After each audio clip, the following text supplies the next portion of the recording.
Hello and a very warm welcome to Meghan and Harry News YouTube channel.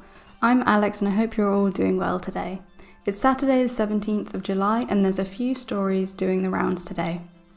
Here we see a story that suggests Meghan and Harry want Lilibet to be christened at Windsor.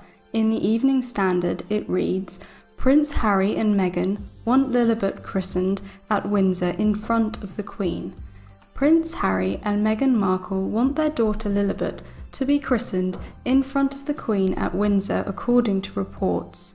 During Harry's UK visit for the unveiling of Princess Diana's statue, it's believed the Sussexes' hopes for a royal ceremony were made known, with the couple wanting their second child to be christened at Windsor. A source told the Daily Mail, Harry told several people that they want to have Lily christened at Windsor, just like her brother. They are happy to wait until circumstances allow. If the christening does take place in the UK, it would be Meghan's first trip to Britain since the couple moved to the US last year. I have to say I find this story very hard to believe. It just doesn't fit in with the actions of both parties, and this does come from the Daily Fail, who are bona fide enemies to Meghan and Harry, and sycophantic worshippers to the royal family.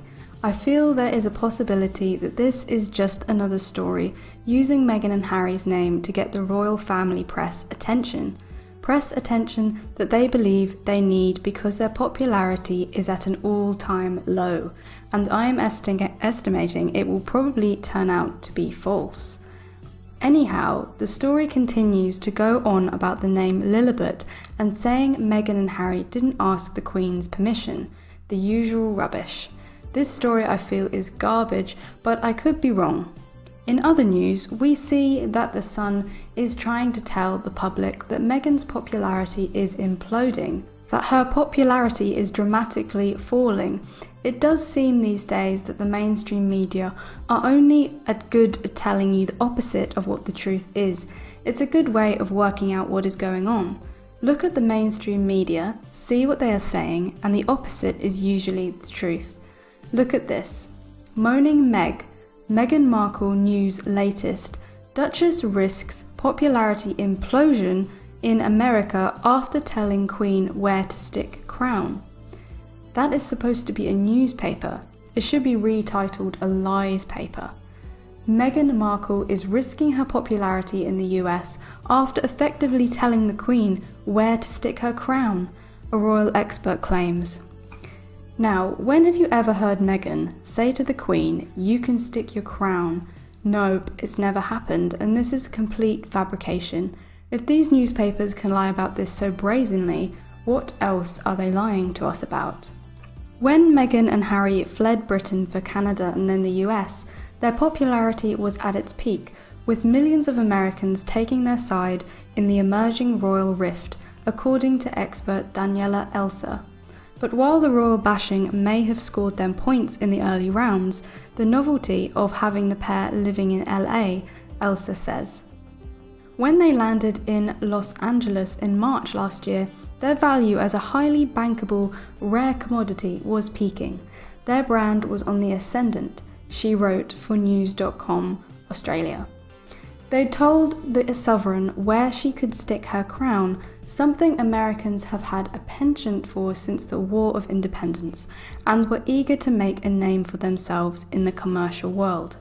They might have been ready and open for business, but the nation was not.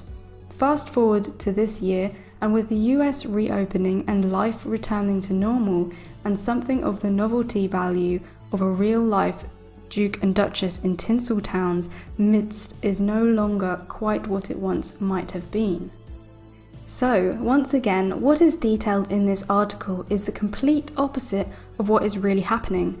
Meghan and Harry, by leaving the royal family, have carved out not only a new life, and a new independent life at that, they have also got themselves massive deals with Spotify and Netflix, two of the biggest platforms in the world.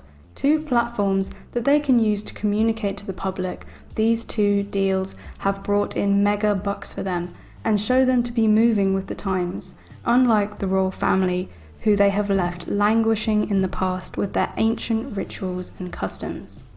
The only thing that the royal family seem to be competent at these days is employing numerous propaganda agents to peddle rubbish like this in the tawdry UK tabloids and of course associated Commonwealth countries.